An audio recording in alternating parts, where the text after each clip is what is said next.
I was talking to a brother yesterday, and he was telling me about this analogy that he used with his kids to explain Paul. And I told him, this is the most amazing analogy I have ever heard in my life. I have to tell everybody about this.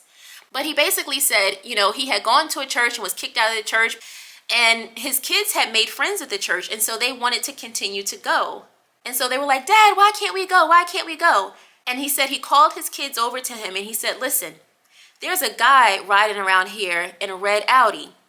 And he's pulling over alongside kids and calling them over to his car, and he's offering them free stuff to get them to go with him. And when the kids hesitate to get in the car, the man tells them that their parents sent him to pick them up. And some of them run away, but some of them get in the car. So he said to his kids, what would you do in that situation? Would you go with the man? And they were like, Dad, no, of course not, we wouldn't go. And he was like, are you sure? And they were like, Dad, we're not stupid. And he said, really, you wouldn't go? And they were like, no, Dad. And then he asked him, what if the man tells you that I sent him? Would you believe him? And they said, no, Dad, what are you talking about? No. And he asked them, what do you think about the kids who get in the car? And he said, they're stupid. And he said, okay, let me show you something. So he pulled out his Bible and he takes his kids to the book of Matthew, where it says, for many will come in my name saying, I am the Christ. And that means anointed, and will deceive many. Therefore, if they say to you, look, he is in the desert, do not go out. Or look, he is in the inner rooms, do not believe it. And then he took his kids over to Saul's account on the road to Damascus. And he showed his kids where Saul said he saw Jesus in the desert. And he asked his kids, what do you think about that? Would you follow that man? And they were like, no, Dad. I mean, Jesus just said he wouldn't be in the desert. And he said, are you sure about that? And they said, Dad, no, it says it right there. And then he asked them, what do you think about the people who do follow him? And they said, well, they're stupid. And he said, no, they're not stupid. They're blind. They're blind. And he turned around and he looked at the church and he pointed to it. And he said, the man in that church follows the man in the red Audi that is promising people's children free stuff, trying to get them to go with him. He said, how do you think those parents feel when their kids go with him? He said, do you think they cry? And they said, yeah, they probably do. He said, why do you think they cry? And they said, because he took their kids. And he said, exactly. Because the parents warned the kids, don't get in the car with a man in a red Audi who tells you that I sent them, who's giving away free stuff and telling you that I sent them. And Jesus feels the same way. Jesus told you there's going to be a wolf in sheep's clothing who says they're anointed, and they're coming to lead my people astray. He said the person is going to say they saw me in the desert. And even though Jesus gave very descriptive warnings, his sheep still turn away from him and follow the man in the red Audi. Guys, I'm not doing this for my health. This is not easy. Hey guys, welcome back. First of all, let me just say you guys are awesome. Thank you so much for the comments, the likes, and for sending so much encouragement my way. I really appreciate it. It means a lot to me, and it is such a blessing to me. So thank you so much for that. Remember to head over to bexit.life to add your testimony of how God led you to the truth concerning Saul of Tarsus. Now let's get into this video. Today I will be discussing the rapture prophesied by Paul to the churches at Thessalonica and Corinth, and how that rapture never happened, thus proving he is not only a false apostle and false teacher, but he is also a false prophet. Now, the first thing that we need to remember when we're reading the letters from Paul is that they're written to a particular people at a particular time. And most of the time, Paul is speaking to them about a particular event or some occurrence that happened, or a person, a group of people. The context is what is happening at that time or what had already happened in the past. So keeping that in mind, let us read about the rapture in both Corinthians and Thessalonians. Let's start with Corinthians. 1 Corinthians 15:51 through 52. Behold, I tell you a mystery. We shall not all sleep, but we shall all be changed. In a moment, in the twinkling of an eye, at the last trumpet, for the trumpet will sound, and the dead will be raised imperishable, and we shall be changed. 1 Thessalonians 4:15 through 18. For this we say unto you by the word of the Lord, that we which are alive and remain unto the coming of the Lord shall not prevent them which are asleep. For the Lord himself shall descend from heaven with a shout, with the voice of the archangel, and with the trump of God. And the dead in Christ shall rise first. Then we which are alive and remain shall be caught up together with them in the clouds to meet the Lord in the air, and so shall we ever be with the Lord. Wherefore comfort one another with these words. So the first thing I want you to notice here is Paul's use of pronouns. So I will read Thessalonians again, emphasizing the pronouns. For this we say unto you by the word of the Lord. Who is we there?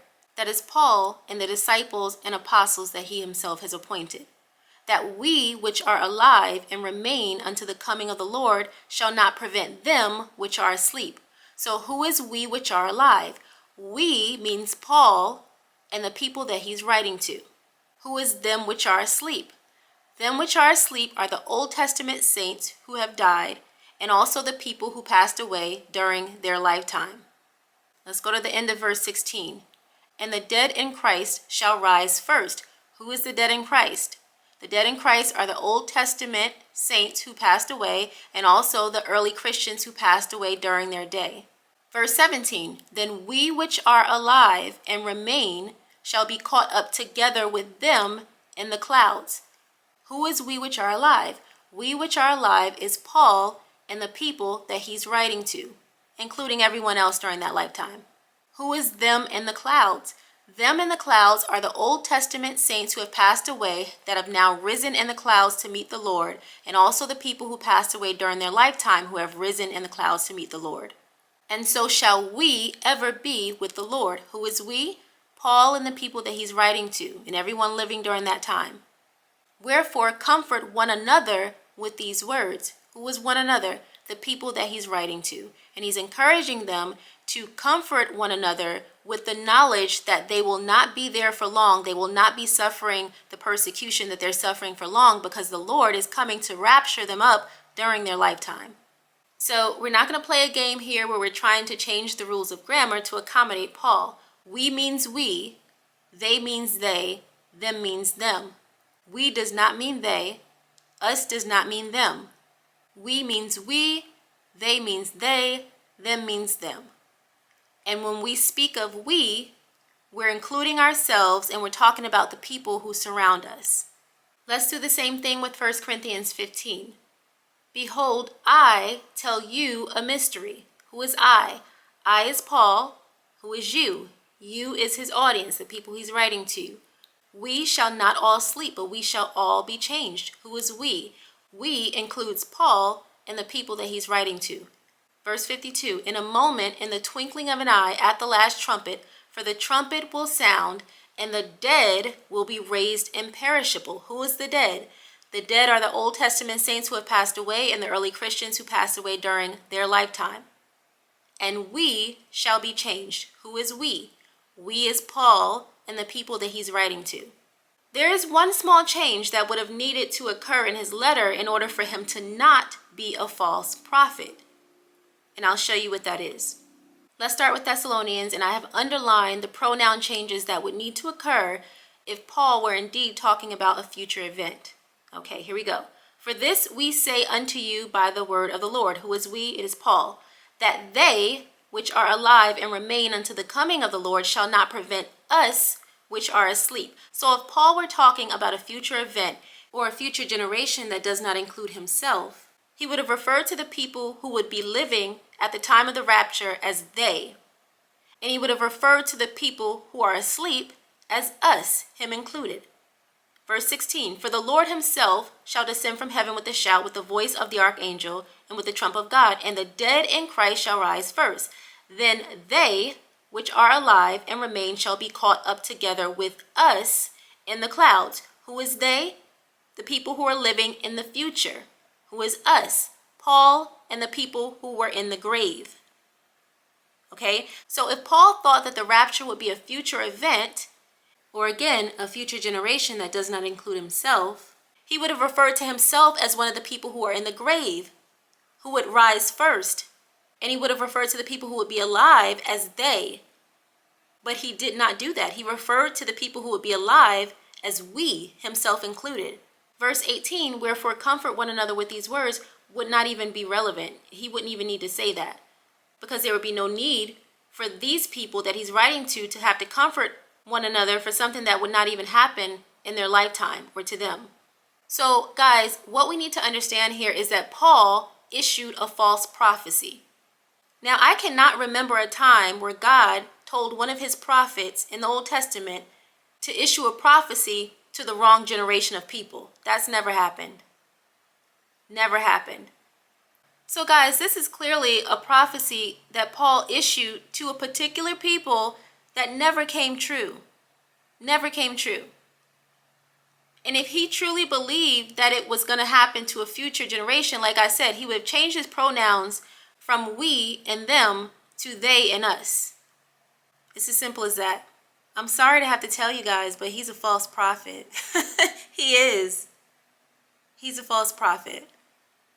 But I understand that some of you will legit try to change the rules of grammar to accommodate him. I know you will do it. I will pray for you. But he's a false prophet, hun. He is. It never happened. The rapture never happened. All right, so that was a quick video. That was an easy one. Thank you so much for tuning in. The next video will be on the Bema Seat Judgment. I have finished recording it. I have finished editing it, and I'm just like perfecting it. So that should be out within a couple of days. The next several videos after that will be shorter videos. It'll still be like a trial format, but it'll be shorter because I'll be doing like verse comparisons. And I actually want to tell you about a channel that has been such a blessing to me. It's a couple and they do comparisons like Paul versus Paul and Paul versus Yeshua. And so I will leave that in the description box down below. I don't like to say names and give links because they can expire or change. So that is all for today. Be sure to like the video, comment down below, and make sure you subscribe and click the bell for notifications. Until next time, bye. Brexit. Brexit, a nod to Brexit, the withdrawal of the United Kingdom from the European Union. So Brexit stands for Believers Exit from the Pauline Gospel.